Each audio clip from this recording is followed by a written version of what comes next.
Alors la première chose sur laquelle on va se focaliser, ou je vais me focaliser, sont les classes. Donc je vais dire un certain nombre de choses sur les classes en C++. Bon, vous avez à peu près deviné que quand j'ai une boîte UML, quand j'ai un rectangle UML, le nom qui est utilisé pour nommer le concept, ça va être le nom de la classe. La partie dans laquelle j'ai dit qu'il y avait des attributs, par exemple, ça va être des champs de votre classe.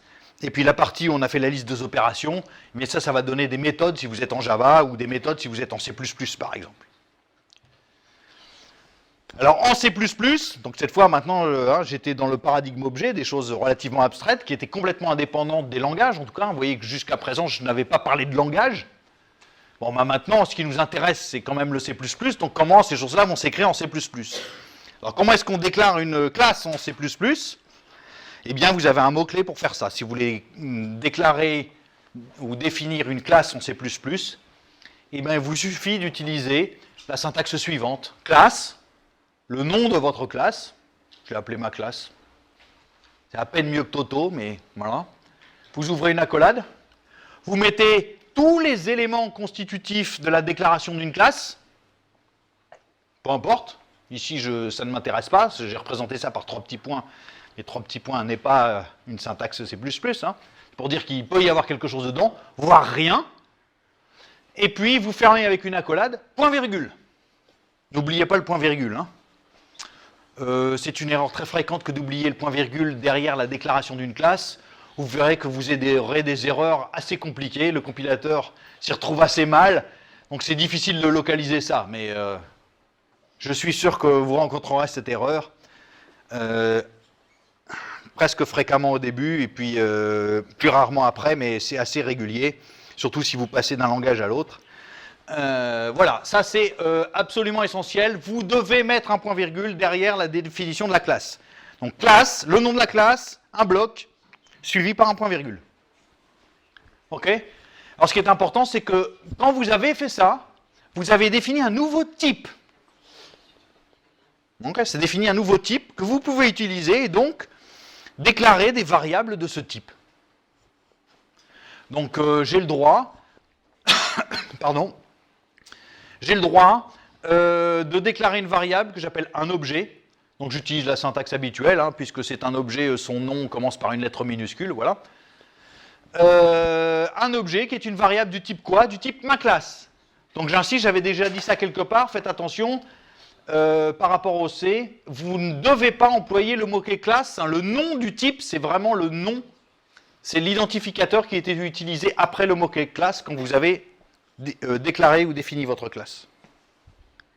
Alors faites très attention parce que ça, c'est la définition d'un objet. Vous avez construit un objet quand vous faites ça en C++.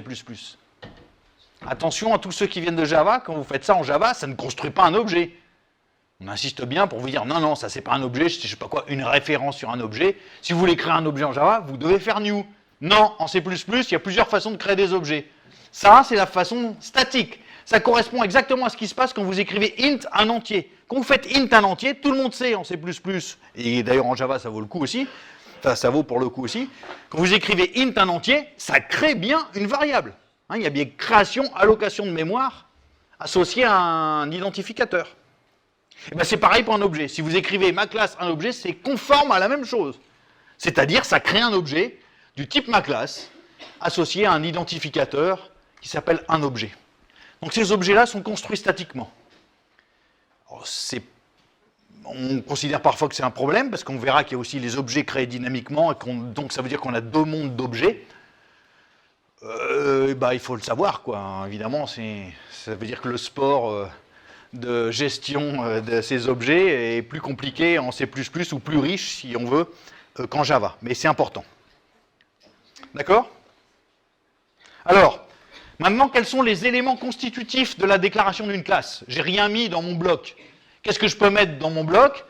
Je vais pouvoir mettre des champs et des méthodes. Bon, alors là, c'est très clair, les champs et les méthodes, ça correspond aux attributs et aux opérations dont j'ai parlé en UML. Donc vous voyez que normalement, on a une terminologie différenciée. Si je parle de façon abstraite de conception objet, là je parle que d'attributs et d'opérations. Quand je parle de champ et de méthode, c'est que je suis dans un langage. Donc normalement, il faut utiliser les termes adéquats au bon moment. D'accord? Ça ne signifie pas la même chose. Ça veut dire que simplement, en C++, la réalisation standard d'un attribut, c'est d'utiliser un champ. Pour la réalisation standard d'une opération UML, bah, c'est une méthode. Mais si vous aviez pris un autre langage, peut-être que ça se ferait autrement. Il y a des langages pour lesquels ce ne sont ni des champs ni des méthodes, mais d'autres choses plus bizarroïdes. Voilà. Hein? Alors les méthodes, hein, c'est simplement des objets qui sont attachés, ce sont des fonctions qui sont attachées aux objets. Bien sûr, l'accès à ces éléments, j'ai mis doit être contrôlé, c'est peut être contrôlé, et puis il vaut mieux que ce soit contrôlé. Donc c'est pour ça que je dis doit être contrôlé. Donc si par exemple je prends l'exemple élémentaire de compte en banque, voilà une définition très élémentaire hein, de ce que c'est qu'un compte en banque en C++.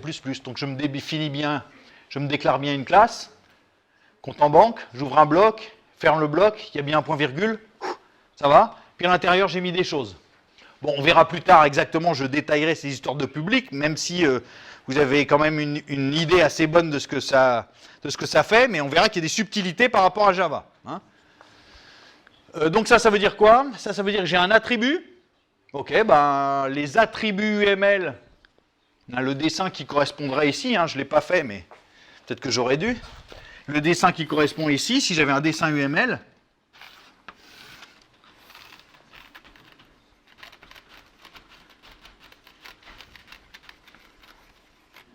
son attribut ici, c'est solde. Et puis, j'avais quoi ici? Pas toujours, ça dépend, mais peu importe. Mais getSold, déposer.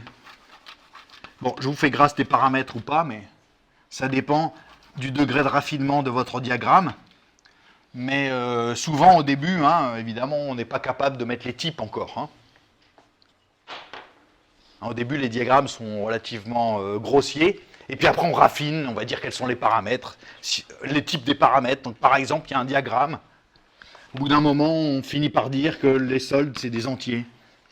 Puis que déposer, donc ça renvoie un entier. Que ça prend un entier. Ça renvoie rien. Bon voilà, il y a des syntaxes pour dire ça prend des paramètres, ça n'en prend pas, ça en renvoie. Mais elles sont naturelles, elles ne devraient pas vous troubler. Hein, si vous rencontrez ces syntaxes, si je ne vous avais rien dit, je suis à peu près sûr que vous auriez su lire ça assez facilement. Normal, vous avez déjà programmé, donc vous savez ce que sont des paramètres et des valeurs de retour. Donc ça ne devrait pas vous troubler. OK? Donc ça, c'est une déclaration. Faites bien attention, ce n'est pas une définition de type. J'ai déclaré un type. Alors pourquoi ça n'est pas une définition? Bah, il y a une chose importante que vous pouvez constater par rapport à Java, c'est que je n'ai pas fourni de code à la méthode getSold. Il n'y a pas de code, hein, donc ça fait quoi getSold? Je ne sais pas. Il n'y a pas de code à la méthode déposer. Et puis il n'y a pas de code non plus à la méthode retirer. Bah oui, en C++, on est plutôt, enfin, vous n'êtes pas obligé, mais on est plutôt encouragé à séparer, comme on sait, les déclarations, le code. Donc ça, c'est une déclaration de type. Il n'est pas complet, ce type-là. Je ne peux pas l'utiliser vraiment. C'est-à-dire, je n'arriverai pas à fabriquer un exécutable tant que je ne fournirai pas à un moment ou à un autre le code qui va avec. C'est-à-dire le code de la fonction, de la méthode getSold, de la méthode déposer et de la méthode retirer. Sachant qu'en C++, parfois on n'appelle pas ça une méthode. La terminologie officielle de C++, c'est fonction membre. Ça veut dire méthode. Donc il y a plein de terminologies différentes. Bon, n'empêche que quand j'ai ça sous les yeux, donc là je me prends pour le compilateur, quand j'ai ça sous les yeux, ça me suffit à pouvoir écrire ce code-là. Après tout, pour écrire ce code-là, je n'ai pas besoin de savoir ce que fait exactement déposer, j'ai juste besoin de savoir si je l'utilise correctement. Je vous rappelle que C++ est un langage à prototype, c'est-à-dire pour utiliser une fonction, le compilateur ne veut juste, enfin, n'a comme besoin que la forme d'appel de la fonction. Le nombre de paramètres, les types, et puis la valeur de retour. Ça lui suffit à savoir si vous utilisez correctement la fonction. Donc, s'il a ça sous les yeux, ça lui suffit pour que vous puissiez écrire ce code et compiler ce code. Ce code est bien entendu incomplet. Hein. J'ai dit compiler, je n'ai pas dit fabriquer l'exécutable. Un compilé, ça fournit un code objet, c'est un code à trous. Il faudra faire l'édition de lien pour que ça marche. N'empêche que le compilateur, une fois qu'il a ça, si vous lui demandez de compiler ça, il sera tout à fait content. C'est-à-dire ça consiste à fabriquer un objet compte en banque. Il a tout ce qu'il faut pour en fabriquer un. Et puis, il constate que vous utilisez correctement mon compte getSold, que vous utilisez correctement déposé, que vous utilisez correctement retiré. Vous l'avez utilisé avec un paramètre et vous l'avez utilisé dans le contexte d'un objet. Vous voyez que la notation pointée fonctionne comme en Java. Rien de bien mystérieux ici. Alors maintenant, comment est-ce que je fais la définition de la classe? En fait, la définition de la classe, ça consiste à fournir le code des méthodes. Ça, c'est une déclaration. Donc la déclaration, j'ai dit, c'est simplement la forme, quels sont les éléments, la déclaration des éléments constitutifs des objets de cette classe. Donc je sais qu'à tout compte en banque, il y aura un solde, une opération getSold, une opération déposée, une opération retirée. Simplement, je n'ai pas dit ce que c'était que ces trois opérations. Je n'ai pas fourni le code. Donc ça se fournit éventuellement de façon annexe. Ailleurs, je peux fournir la définition de la classe. Donc, définir une classe en C++, ça consiste à définir les méthodes. Si vous utilisez cette technique de séparation, on peut faire des choses plus subtiles. Là, il n'y a pas trop de terminologie, c'est un peu compliqué, parce qu'on peut faire en même temps une déclaration définition comme on fait en Java, mais ok. Bon, ben voilà. Simplement, cette fois, vous avez une syntaxe particulière. Rappelez-vous que cette définition, elle se fait ailleurs. J'ai la déclaration, par exemple, qui est dans un fichier, j'ai un autre fichier qui utilise cette classe, et puis j'ai un autre fichier qui définit la classe. Donc, vous avez une syntaxe pour dire, ok, je vais définir la méthode déposée. Très bien, mais la méthode déposée de quoi? Parce que je peux avoir méthode déposée pour compte en banque, et puis méthode déposée pour je ne sais pas quel autre objet. Donc, il faut que je puisse dire, c'est la méthode déposée de compte en banque. Alors j'ai à ma disposition l'opérateur de portée. Vous vous souvenez l'opérateur 4 points ou 2 points, 2 points. Ça, c'est la définition de la méthode déposée pour la classe compte en banque. Et puis bien sûr, ça doit respecter la bonne signature. Donc le bon prototype, nombre de paramètres, type des paramètres et valeur de retour. Bon, et puis vous écrivez votre code. Hein, ça, c'est ce que vous auriez écrit en Java, simplement, tout ça, ça aurait été fait en même temps que la déclaration. En Java, en fait, on fait une définition. Il n'y a pas de déclaration de classe. Il n'y a que des définitions. C'est comme ça. OK? Donc l'opérateur de portée, il sert à ça. Faites attention parce que vous avez le droit de définir quelque chose qui s'appellerait déposé et qui n'appartiendrait pas à compte en banque. En C++, cohabite à la fois le monde du C, donc des fonctions très ordinaires qui ne sont pas dans des classes, et puis des choses qui sont dans des classes. Donc faites bien attention. Bon, alors je fais quelques petits rappels, hein, mais je vous signale que les déclarations sont en général et normalement dans des fichiers d'entête, donc .h, .hpp ou .grand-h comme vous voulez. Et puis la définition, hein, c'est dans des .cpp. Et quand vous voulez utiliser la classe, c'est avec /include. Donc là, vous avez un résumé qui vous montre, si je veux obtenir une application qui fait tout ce qui va bien, déclarer un compte en banque, le définir et puis l'utiliser, eh bien, je peux le faire en 3 fichiers. Donc j'en ai un qui est un .hpp ou .h, peu importe, mais qui est un fichier d'entête dans lequel j'ai la déclaration. Voilà. Puis j'ai un fichier .cpp, qu'en général, mais il n'y a aucune obligation, bien sûr, hein, porte le nom de la classe, mais vous pouvez ne pas respecter cette règle. Je vous rappelle qu'en Java, par contre, ça, vous êtes obligé. Hein. La définition d'une classe, elle doit se faire dans un fichier et porte le nom de la classe. Bon, la classe publique, machin, enfin, vous avez la petite règle habituelle.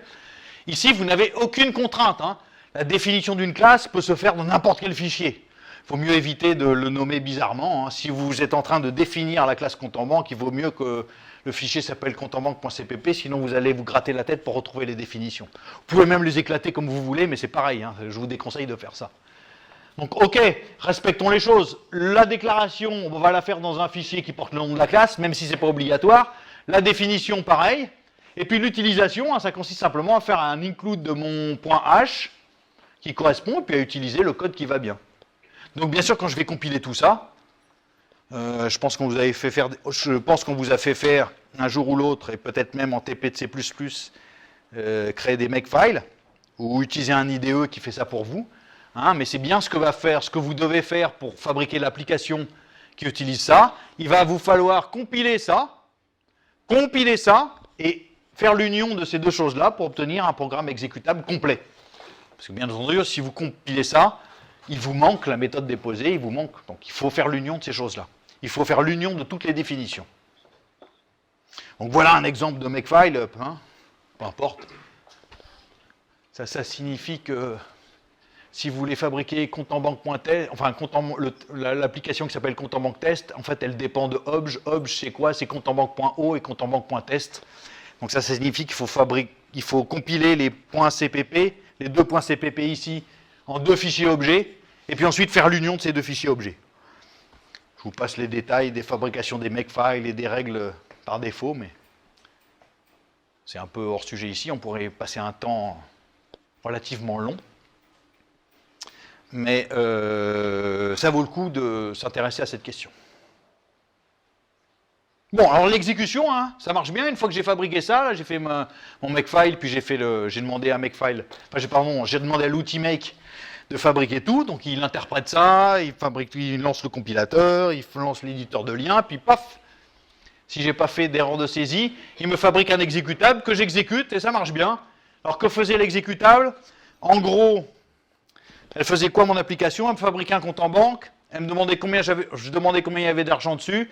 Je déposais 100 et je vérifiais qu'il y avait 100 de plus. Alors je l'ai exécuté, ça marche bien. J'avais 4096 au départ et puis j'ai 4196. Enfin ça marche bien, j'ai quand même un souci, c'est qu'évidemment j'ai créé un compte en banque qui a déjà 4096 € dessus. Je suis content, hein. Le banquier moins. Si la situation avait été inverse, il aurait été content. C'est-à-dire si j'avais eu moins 4096, le banquier aurait été content, mais pas moi. Bon, vous savez bien quel est le souci, c'est qu'évidemment ici j'ai un problème d'initialisation. Hein, je n'ai pas initialisé mon compte en banque, c'est-à-dire je n'ai rien défini dans mon code qui permet de dire qu'est-ce que ça veut dire de créer un compte en banque. Alors là, vous êtes face au C, et en C, quand vous créez des variables, il y a quelques règles, mais pour la plupart du temps, les variables locales et autres gens ne sont jamais initialisées. Méfiez-vous. Donc là, c'est le cas. J'ai créé un compte en banque, pas d'initialisation, j'ai une valeur quelconque. Pas zéro, hein. Ça peut être n'importe quoi. Si c'était 0, ça va, je pourrais compter dessus. Mais 0, d'abord, n'est pas satisfaisant systématiquement, donc... et même si c'est... Donc oui, donc 0 pourrait ne pas être satisfaisant, mais de toute façon, le C a tranché, il n'initialise pas vos variables. La valeur qui est dedans, c'est quelconque. Donc je lance 3 fois ce programme, un jour j'ai 4096 €, le lendemain j'ai moins 10 milliards, j'en sais rien. C'est un peu embêtant. Donc évidemment, pour pallier à ça, ce qu'on a, c'est un mécanisme très important que vous utilisez aussi en Java, hein, c'est le problème de l'initialisation des objets ou la construction des objets. Hein. Alors, c'est pas aussi anodin qu'il paraît. Peut-être que vous avez le réflexe de le faire, vous n'êtes jamais vraiment posé fondamentalement la question de pourquoi on fait ces choses-là, mais c'est une question de génie logiciel très importante. Le problème là, c'est qu'il y a 4096. Qui est porteur, à qui on doit faire porter le chapeau de la faute commise? Parce que dans le code tel qu'il est là, souvent les gens se rejettent la responsabilité. Hein. Ah bah c'est de ta faute, t'as pas mis la bonne valeur dans le compte en banque. Puis l'autre il dit mais non, c'est toi, j'ai construit l'objet, puis il n'y a pas les bonnes valeurs dedans. On se rejette la faute mutuellement. Hein. Et souvent d'ailleurs c'est l'inverse, c'est-à-dire que souvent on rejette la faute sur l'utilisateur. Mais lui c'est pas de sa faute, l'utilisateur il veut un compte en banque, lui il sait pas comment il faut les initialiser. Vous avez beau lui faire un manuel en lui disant ok, il y a une méthode qui porte machin, s'il te plaît, à chaque fois que tu crées un objet, appelle cette méthode. Vous l'écrivez en rouge, machin, clignotant, tout ça. Il oublie, hein. Donc il n'y a aucune raison de l'obliger à faire ça.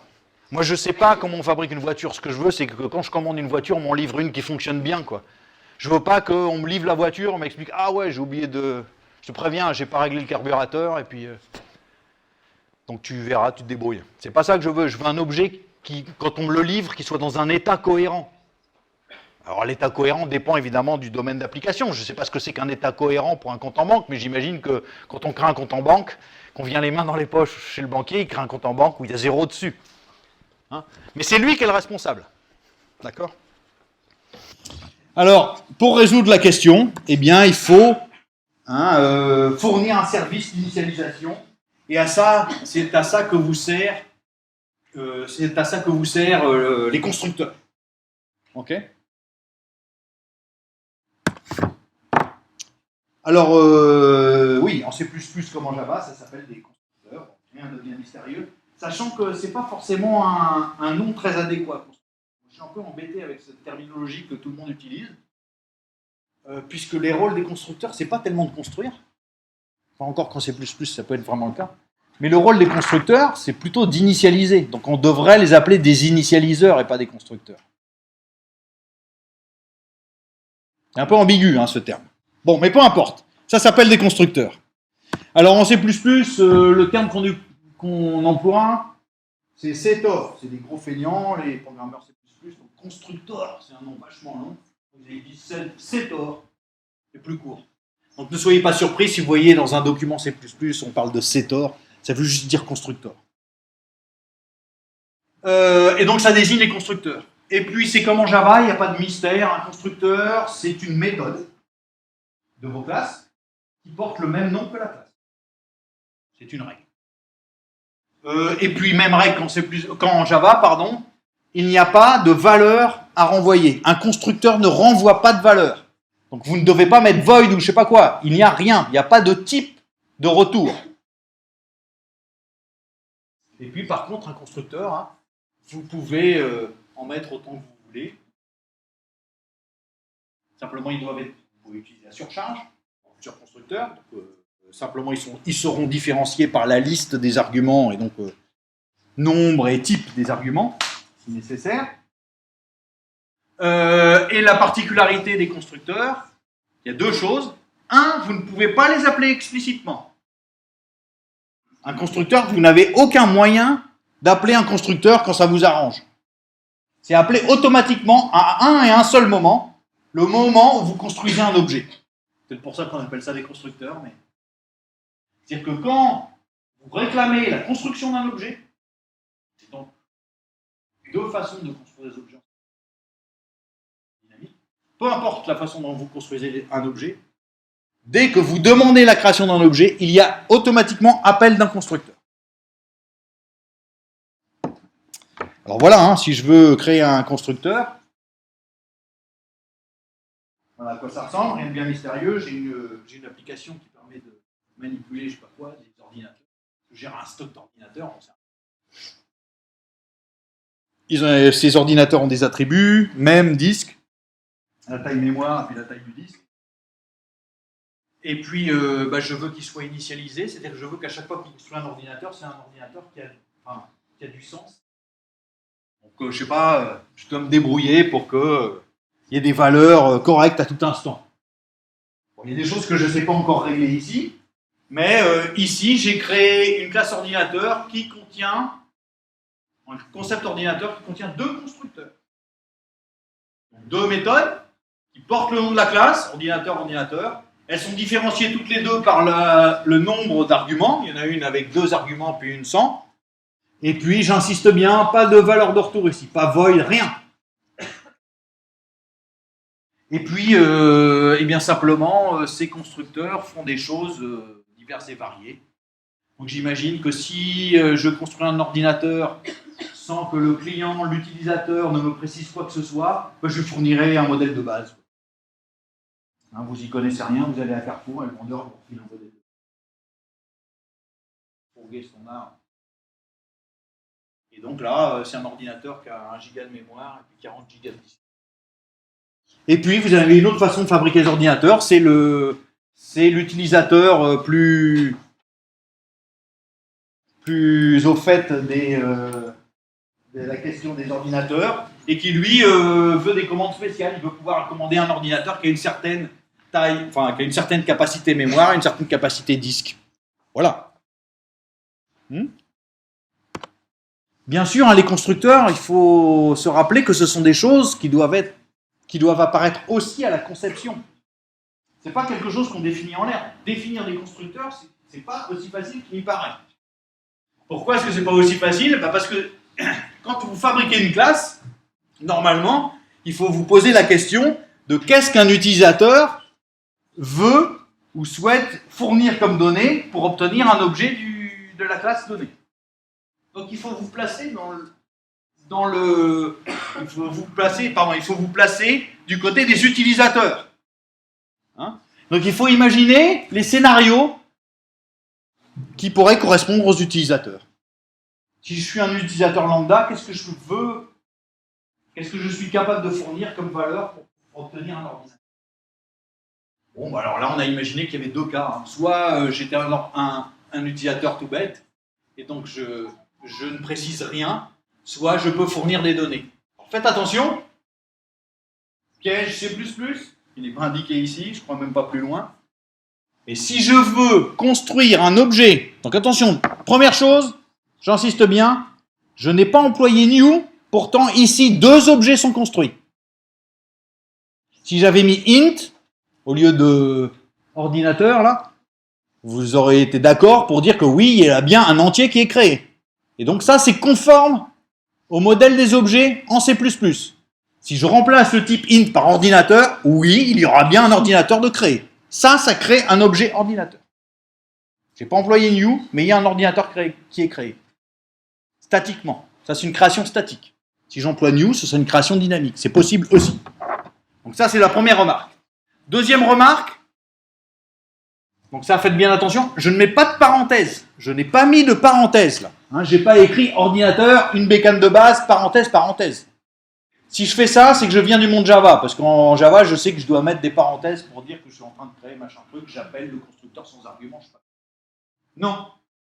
Hein, si j'écris ça,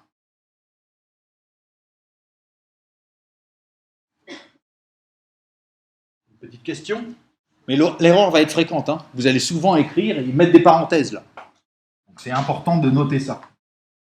Si j'écris ça,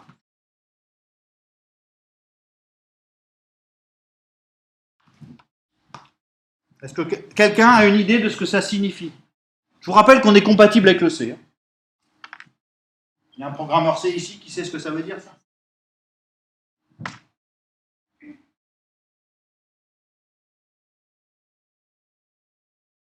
Si ça vous dit rien en C, alors je vais écrire ça. Ça, c'est quoi ça? Ça, c'est la déclaration d'une fonction f qui ne prend pas d'argument, qui renvoie un entier. Si j'écris ça, c'est la déclaration d'une fonction O qui ne prend pas d'argument, qui renvoie un ordinateur. Malheureusement, on est compatible avec le C, donc il faut maîtriser un peu le C. Donc méfiez-vous, ça ne crée pas un ordinateur. Ça déclare une fonction O, sans paramètres, et qui renvoie un ordinateur. Donc si je veux créer un ordinateur, je ne dois pas employer ça. Ça crée bien un ordinateur O avec l'initialisation via un constructeur sans paramètres. Donc faites très attention, parce que ça, c'est comme vous venez du monde Java, là, presque tous. Ça, vous allez le faire un paquet de fois. Donc ce qui est important, hein, c'est que cette définition de constructeur, elle permet de bien identifier les rôles. D'abord, bien sûr, l'utilisateur de la classe, il est obligé de se conformer aux méthodes, enfin au constructeur pour pouvoir créer un objet. Donc puisque ma classe ne définissait que deux constructeurs, un sans argument et un avec deux, il ne peut pas s'amuser à créer un ordinateur à moitié initialisé. Si l'ordinateur est à moitié initialisé, ça, c'est pas la faute de l'utilisateur. Lui, il a fourni des valeurs. Si c'est mal initialisé, c'est la faute du fabricant. Donc on identifie bien les rôles. Qui est responsable de quoi? Si l'utilisateur lui rentre des mauvaises valeurs, c'est son problème. Mais par contre, s'il rentre des bonnes valeurs et que ça fournit un objet mal initialisé ou dans un état incohérent, alors on sait qui est responsable. Donc ça, c'est important du point de vue du génie logiciel. Vous avez un code qui est éclaté avec plein de développeurs, de je sais pas quoi, de concepteurs, machin, il est important d'éviter que les gens se battent entre eux pour dire non, c'est pas ma faute, etc. Là, vous savez qui est responsable de quoi. Ça, c'est extrêmement important. Donc, il y a des raisons pour lesquelles on fait ces choses-là. C'est pas juste pour jouer. Ah, un petit point aussi, parce que malheureusement, on joue parfois avec ça. Vous vous rappelez, je crois que je vous avais dit qu'il existait en C++ une syntaxe d'initialisation fonctionnelle. C'est-à-dire, si vous déclarez un entier i et que vous voulez l'initialiser à la valeur 4, bah vous utilisez la syntaxe du C, c'est int i égale 4. Je vous rappelle que ça, c'est une initialisation. Si vous écrivez int i point virgule, puis ensuite i égale 4, point virgule, c'est pas une initialisation, c'est une création d'une variable non initialisée, puis affectation. Donc ça, c'est une initialisation, hein.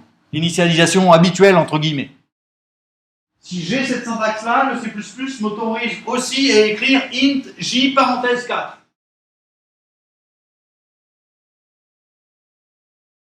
Bon, ok. Alors vous avez la même chose pour les objets, sous certaines réserves. Ok, pour l'instant, pour les objets, la syntaxe qu'on connaît, c'est celle-là. C'est-à-dire vous pouvez créer un objet et puis spécifier une liste de paramètres avec des valeurs.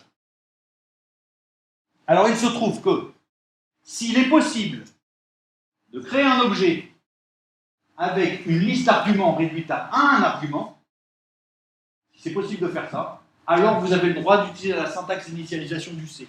Autrement dit, si j'ai le droit d'écrire myClass O de 12, alors vous avez le droit d'écrire myClass O égale 12. Ça peut paraître curieux, hein? Mais ça signifie bien ce qu'on veut. Alors faites attention, hein, s'il y a plus d'un argument, vous pourriez être tenté de faire des bizarreries. Autrement dit, le piège, c'est pour ça que j'aime pas ça, mais enfin il y a des gens qui s'amusent à écrire des horreurs, donc pourquoi pas. Le piège, c'est que s'il vous est autorisé d'écrire ça,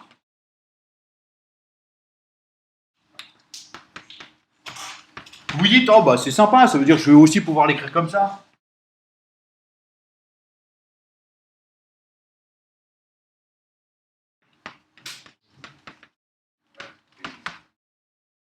Alors faites attention, selon la définition de la myClass, ça donnera des résultats. Alors, soit vous avez une erreur, vous avez de la chance, soit vous n'avez pas d'erreur, ça ne donne pas du tout le résultat que vous attendez. Parce que ça, c'est une syntaxe C qui signifie quelque chose. On hérite du C, donc on hérite des erreurs du C, je suis désolé.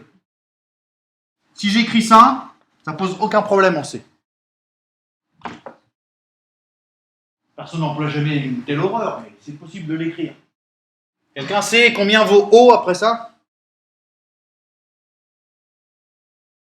O vaut 44. Parce que l'opérateur virgule, c'est un opérateur du C qui signifie simplement la séquence. Donc vous calculez ça, vous calculez ça, vous calculez ça. Le résultat de tout ça, c'est le dernier calcul. Donc ça vaut 44, donc O est initialisé avec 44.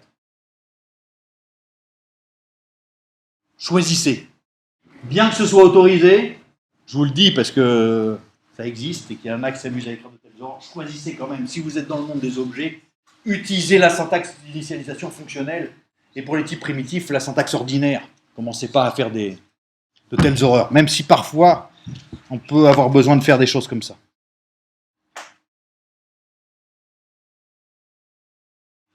Ok? Bon, alors le problème qui arrive aussi, c'est le problème des objets qui détiennent des ressources. On ne se pose pas trop de questions en Java, parce qu'on fait confiance au garbage collector et tout ça, donc tout va bien. Mais comme vous avez commencé par Java, la plupart du temps, alors je ne sais pas quel est votre degré de C, même si vous avez fait du C, si vous n'êtes pas S7, je ne sais pas quel est votre degré de maîtrise du C, mais le problème existe déjà depuis le C. C'est qu'évidemment, l'allocation dynamique, elle doit être, enfin, elle est explicite. Donc, vous devez allouer explicitement quand vous avez besoin et surtout, vous devez désallouer explicitement. C'est le cas aussi pour le C++. Ça signifie quoi? Imaginez que vous vouliez implémenter une pile. Bon, alors, je ne sais pas, je fais une définition comme celle-ci. Elle n'est pas très mystérieuse, hein. Elle signifie simplement qu'une pile, eh bien, c'est un pointeur vers des entiers. Et puis, je peux créer une pile en spécifiant au début combien je veux au maximum d'entiers. Je peux faire des choses plus malines, hein, mais si je crée une pile en mettant 100, ça me crée une pile de taille maximale 100. Puis après, j'ai toutes les fonctions de gestion, je les ai oubliées, mais peu importe. Donc, que fait mon constructeur? Si l'utilisateur me demande une taille maximale de valeur TM, je prends mon pointeur, et puis je lui affecte quoi? Je lui affecte la valeur de l'adresse de TM entier que j'ai réservé en mémoire. Et puis j'initialise tout ce qui va bien, le sommet à 0, la taille maximale, etc. Quelle est la situation dans laquelle je me retrouve? Quand je fais des dessins avec des objets, je fais des patates. Donc les patates, pour moi, ça représente des objets. Donc ça, c'est une pile. Alors à l'intérieur d'une pile, j'ai des tas de choses, mais j'ai par exemple stock. J'ai par exemple taille max. J'ai sommet. Voilà, à l'intérieur d'une pile, j'ai ça. Quand je crée une pile, je crée l'ensemble des éléments qui constituent, c'est normal. Donc, puisque les éléments constitutifs d'une pile, c'est un pointeur stock, un entier taille max, et puis un entier sommet, quand je crée une pile, je crée 3 entiers, machin. C'est ça. Il y a peut-être plus de choses, mais il y a au moins ça. Et puis le truc, c'est que quand j'écris une pile, j'appelle forcément un constructeur. Donc j'appelle forcément le constructeur pile qui prend une valeur TM. Bon, ben ça fait quoi? Alors ça m'alloue un tableau de TM entier. Ok? Et puis ça fait ça. Ça écrit TM ici, et puis ça écrit 0 ici. C'est ça que fait C'est ça que fait le constructeur. Le constructeur, il fabrique ce machin-là. Il me fait pointer le pointeur stock vers ce machin-là. Il me range la valeur TM dans taille max. Et puis, il m'initialise l'attribut sommet à 0. Bon, ok. Alors, mon problème, c'est maintenant, ces objets, les objets ont une durée de vie. Les objets, ils naissent et puis ils disparaissent. Je ne sais pas encore trop comment, mais ils disparaissent. C'est comme en Java, vous supprimez toutes les références désignant un objet, l'objet disparaît. En Java, on vous dit, vous vous préoccupez de rien, le garbage collector, il fait les choses pour vous, donc soyez tranquille. En C, si vous faites ça, c'est-à-dire si jamais vous faites disparaître l'objet, ça ne fait que disparaître l'objet.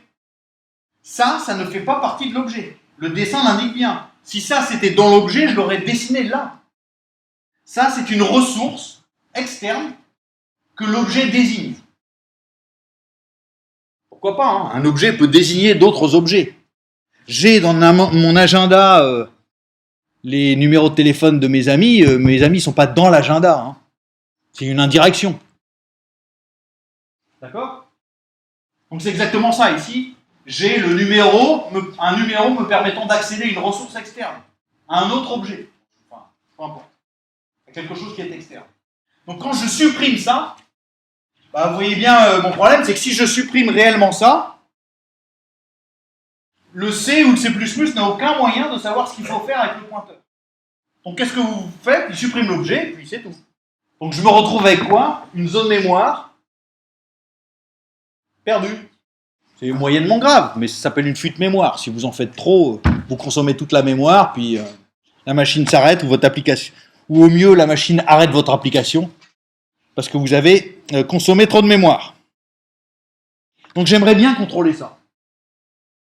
Sachant que dans tous les cas, je ne peux pas imaginer un mécanisme. Enfin, si, je peux réimplémenter un garbage collector en C++, mais c'est compliqué. Bon, pour l'instant, on ne peut pas le faire. On n'a pas les moyens, mais on le fera. En C++, vous avez le problème de la construction, vous devez vous poser le problème de la destruction. Ça, c'est systématique, vous ne devez pas y échapper. Autant en objet, vous savez, depuis un petit moment, qu'il faut vous poser la question des constructeurs. En C++, vous rajoutez une nouvelle contrainte, vous créez une classe, vous posez la question des constructeurs, de l'initialisation, posez-vous la question de la destruction. Qu'est-ce qui se passe au moment de la destruction d'un objet? Peu importe à quel moment cette destruction se produira, mais si elle se produit, qui normalement arrive pour tous les objets, vous devez vous poser la question. Ok? Alors, constructeur, destructeur, sétor, détor. Aussi feignant quand on détruit que quand on construit. Le terme C++ employé, c'est détor. Alors, qu'est-ce que c'est qu'un destructeur? Ben, c'est simplement, cette fois, une méthode, vous voyez bien, qui va être employée au moment où l'objet doit être supprimé. Il y a un moment où vous allez demander à supprimer les objets.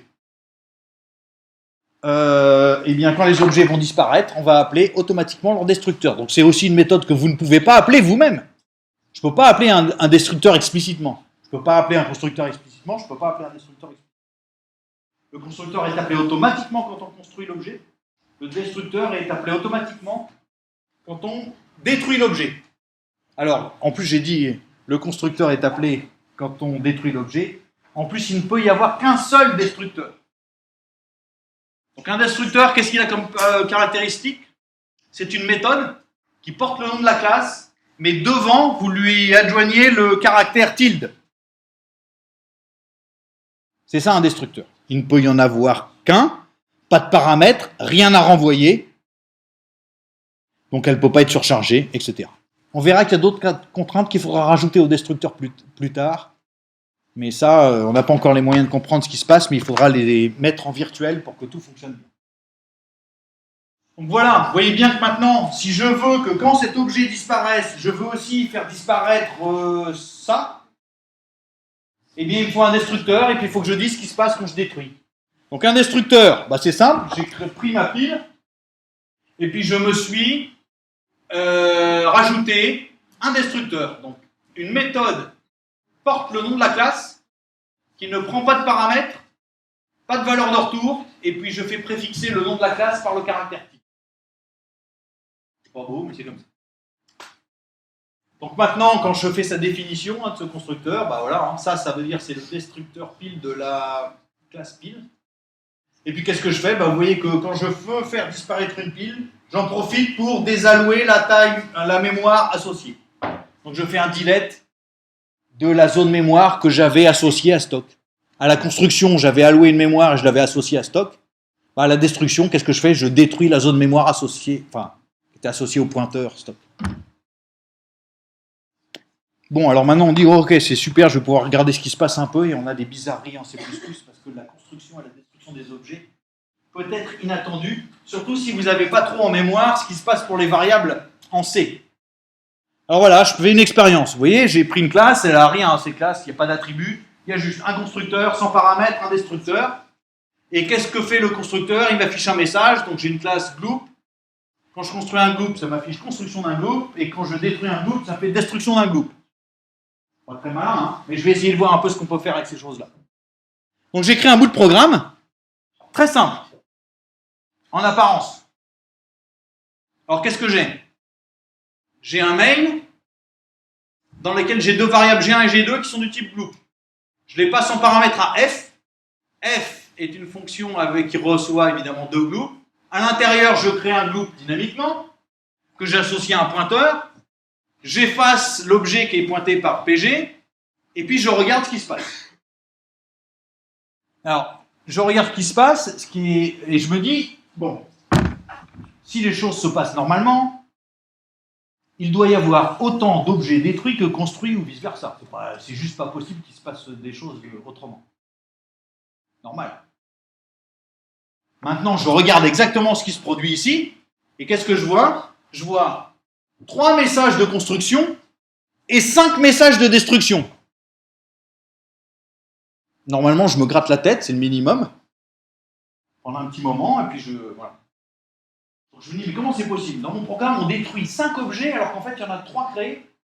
Mystérieux. Alors en fait, où sont les objets qui sont créés? Déjà, on peut essayer de repérer ça. Là, il y en a au moins 2, ça c'est facile.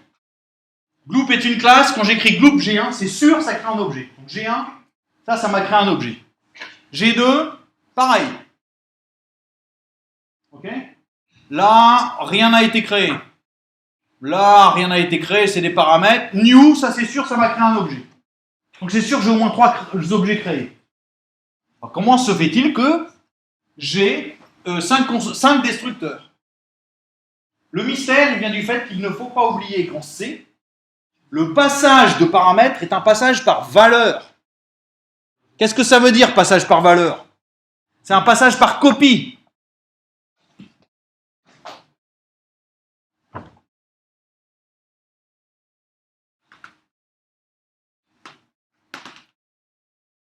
Quand vous appelez f de 5, qu'est-ce qu'on fait en C quand vous appelez la fonction f de 5?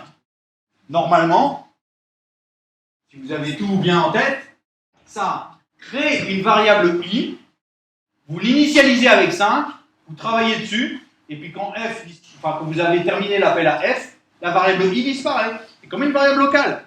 Quand on appelle, ça c'est la sémantique de passage des arguments par valeur. C'est une copie. On crée une variable i. Ben là c'est pareil. Les deux créations qu'on a oubliées, c'est que ici, on crée deux variables. Donc quand je passe G1 et G2 à la fonction f, je ne passe pas G1 et G2. Je passe une copie de G1 et une copie de G2. Donc j'ai bien une copie de G1 et une copie de G2 que j'ai oublié de compter. Alors vous allez me dire, mais pourquoi est-ce que je ne les vois pas affichées? Parce qu'elles ne sont pas créées n'importe comment, ces copies. Les variables G1 et G2, les paramètres G1 et G2 de la fonction f, c'est exactement ce que j'ai dit ici, c'est-à-dire qu'on crée un paramètre i qui est initialisé avec la valeur qui est là. Donc, initialisé pour les objets, ça veut dire que j'ai forcément un constructeur avec un paramètre. Alors là, c'est quoi? Ça veut dire que pour G1, j'ai initialisé G1 avec le G1 de main. Donc ça veut dire que quelque part, j'ai un constructeur avec un argument qui est lui-même du type group.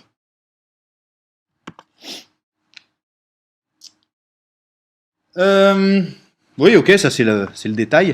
Ce mécanisme, ça s'appelle la construction par copie. Vous pouvez avoir besoin de construire par copie. Ça c'est utile.